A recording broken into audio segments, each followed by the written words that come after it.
Election में धांधली हुआ था और उनको इधर बिठाया गया। कुछ ऐसे सियासतदान हैं, कुछ ऐसे कठपुतलियां हैं कि जब भी आमिराना दौर आता है तो उनको खड़ा किया जाता है, उनको सामने ले आया जाता है। इलेक्शन के दौर में कैद में था तो ये आदमी सांस ले सकता था और इलेक्शन लड़ सकते थे। इदारे न्यूट्रल रहेंगे तो ये जीत नहीं सकते हैं। धांधली के फायदा मंद इधर अभी आपके सामने हर फिरौन का, हर आमिर का, हर जालिम का मुकाबला करते हुए आ रहे हैं। अगर इदारे गैर मुतनाज़ा रहेंगे, न्यूट्रल रहेंगे तो उनका जमानत जब्त हो जाएगा। इस मुल्क में एक धांधली करवाना का निजाम खड़ा किया गया। धांधली के बावजूद पाकिस्तान पीपल्स पार्टी को हुकूमत करने का मौका मिला है, वरना धांधली इस मुल्क में अगर होता था तो किसी और जमात के खिलाफ नहीं होता था, पाकिस्तान पीपल्स पार्टी के खिलाफ होता था। जब साफ और शफाफ इलेक्शन होगा, जब हमें भी लेवल प्लेइंग फील्ड मिलेगा तो उनको भागने का जगह नहीं मिलेगा। जनाब, किस किस्म का मजाक है ये, किस किस्म का ड्रामा बाजी है। इंतखाबात के बारे में थोड़ा सा बात करें। पाकिस्तान पीपल्स पार्टी इस मुल्क में जमहूरियत के लिए, इस मुल्क में साफ और शफाफ इलेक्शंस के लिए और इस मुल्क के अवाम के मुआशी हुकूक के लिए जो जिदोजहद किया है वो आज से नहीं, हम 3 नस्लों से कर रहे हैं। और हम हर फिरौन का, हर आमिर का, हर जालिम का मुकाबला करते हुए आ रहे हैं। चाहे वो जनरल जिया उल हक का आमरियत हो तो उनके सामने पाकिस्तान पीपल्स पार्टी के जियाले डट के करे रहे, वो चाहे वो फांसी का फंदा हो, वो जिस तरीके से हमारे ऊपर तशद्दुद और कत्ल और गैरत किया गया था, मगर हमने जिया उल हक का दौर देखा है, उस आमरियत का मुकाबला किया है, उसने निजात दिलवाया पाकिस्तान को। फिर उसके बाद पाकिस्तान पीपल्स पार्टी को जो छोटे छोटे मौके मिले हैं वो धांधली के बावजूद पाकिस्तान पीपल्स पार्टी को हुकूमत करने का मौका मिला है, वरना धांधली इस मुल्क में अगर होता था तो किसी और जमात के खिलाफ नहीं होता था, पाकिस्तान पीपल्स पार्टी के खिलाफ होता था। पाकिस्तान पीपल्स पार्टी को रोकने के लिए शहीद जुल्फिकार अली भुट्टो, शहीद मोहतरमा बेनजीर भुट्टो की जमात रोकने के लिए इस मुल्क में एक धांधली करवाना का निजाम खड़ा किया गया। और जो साफ शफाफ इलेक्शंस करवाने की तहरीक है, जो जिदोजहद है, वो पाकिस्तान पीपल्स पार्टी लीड करती आ रही है आज से नहीं, 3 नस्लों से। और चाहे वो जिया हो, चाहे वो मुशर्रफ हो, किसी की दौर की सिलेक्टेड हो, साफ शफाफ इलेक्शन का आवाज पीपल्स पार्टी और धांधले के फायदा मंद इधर अभी आपके सामने शिकायत करते आ रही थी। ये जीत नहीं सकते हैं जनाब स्पीकर कि ये हमारे इदारे न्यूट्रल कैसे हो चुके हैं, न्यूट्रल नहीं होने चाहिए। इसलिए कि न्यूट्रल अगर हमारे इदारे नहीं रहेंगे, या अगर हमारे इदारे न्यूट्रल रहेंगे तो गैर जमहूरी जमातें वो तो जीत नहीं सकते हैं, उनको ये पता है। हमारे इदारे न्यूट्रल नहीं, कॉन्स्टिट्यूशनल नहीं, कंट्रोवर्शियल रोल अदा करें, टाइगर फोर्स बन के काम करें।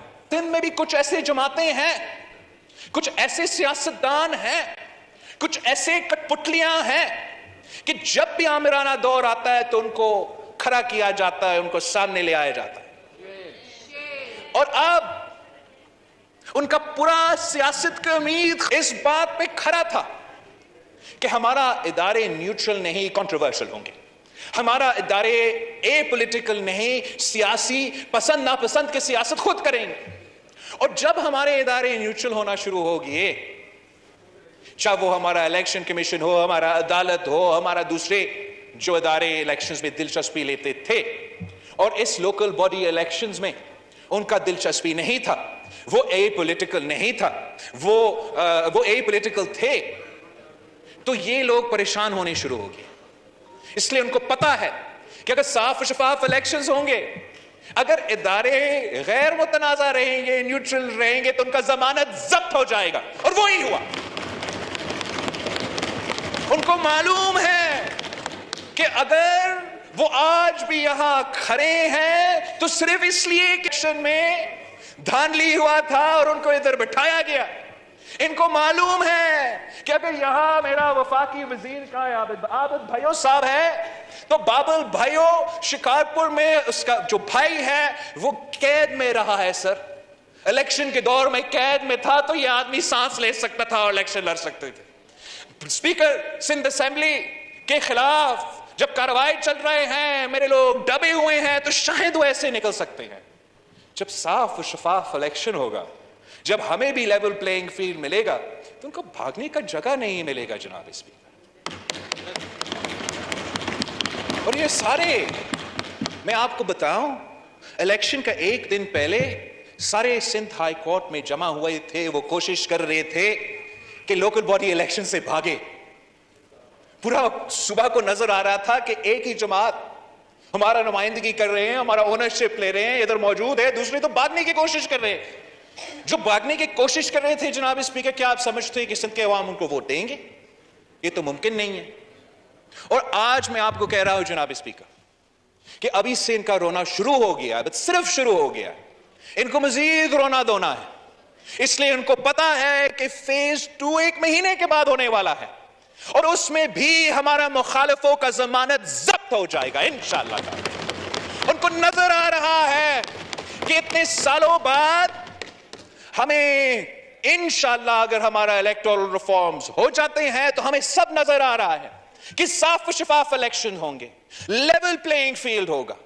اور جب لیول پلینگ فیلڈ ہوتا ہے, آپ کو بھی معلوم ہے, مجھے بھی معلوم ہے جناب اسپیکر, کہ پاکستان پیپلز پارٹی کا پرفارمنس بہتر رہتا ہے.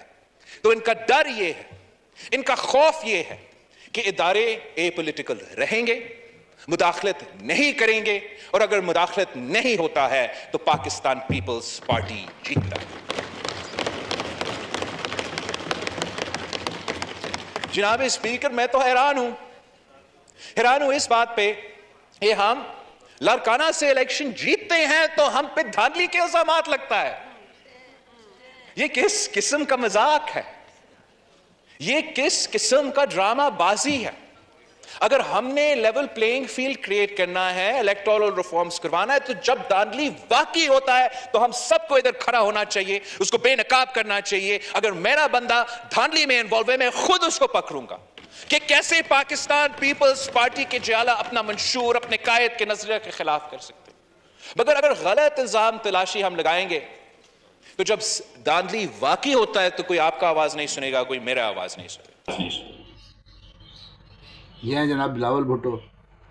اب ان کی باتوں کا کچھ بالکل ہی کوئی مطلب نہیں نکلتا ہے کہ ہاں یہ لیول پلینگ فیلڈ ہو اور اس کی جماعت جیت جائے گی. وہ بھائی اس وقت جو آپ نے بروٹل میجورٹی کی بات کی تھی ڈنڈے کے زور پہ, آپ کے تو وہ جناب جو تھے پھوپھا حضور, وہ جا کے ذمہ داروں کو یہ تھریٹ کر رہے تھے, جیسا کہ وہ بتایا سائرہ بانو نے کہ جناب اگر آپ لوگ ووٹ نہیں دیں گے پیپلز پارٹی کو تو آپ کے کھیتوں کا پانی بند کر دیا جائے گا. یہ تو صورتحال وہ سندھ میں تھی. آپ کہاں یہ میجورٹی لیں گے؟ کیا الیکشن لڑا نہیں آپ نے؟ دیکھا نہیں لاہور میں کیا حالت, کیا درگت بنی آپ کی؟ وہ جس کی مخالفت کر رہے ہیں, جس کو کرٹیسائز کر رہے ہیں, وہ تو آنکھ کا تارا بن چکا ہے عوام کا. یوتھ کا نمائندہ آپ کو ہونا چاہیے تھا, لیکن آپ کی تو مجبوریاں ہیں. آپ کے خاندان کو جس طرح ٹریٹ کیا گیا ہے, اس ٹریٹمنٹ میں, ایسے پروسیس میں تو پھر ایسے ہی پروڈکٹ سامنے آتے ہیں جیسے آپ ہیں. آپ وہ جرت, وہ بہادری جو آپ کے نانا میں تھی, وہ کہاں نظر آئے گی آج کل؟ وہ جرت اور بہادری, وہ وطیرہ, وہ غیرت